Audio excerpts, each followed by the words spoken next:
Daily सकाल मोर यही अवस्था जे से केमती कौन खाइब कि क्षीर पीब कौन कर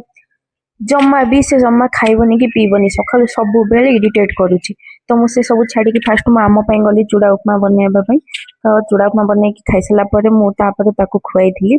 तो आज क्लाइमेट ना बेसी खरा थिला ना माने मेघुआ तो हजबैंड कहते खीरी बनवाई तो मुझे बनाऊँगी सी पुणी भी रात 10टा 10-15 पाखापाखि कहले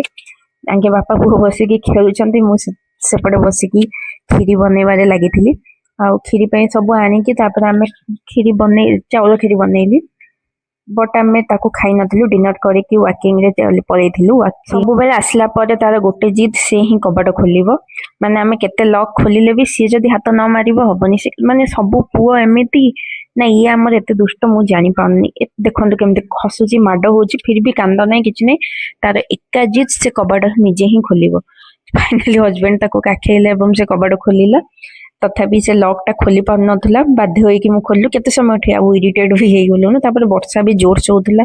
तो आम माने अल्प रास्ता जाइचु पुणी रिटर्न होइकी पळि आसिलु बेसी समय आज करी फेलानी। तो आसला पर दिजन जाक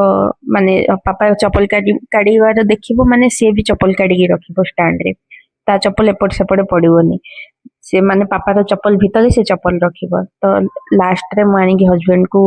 जो बनी थी खीरी से टेस्ट करने देली बहुत दिन पर बनी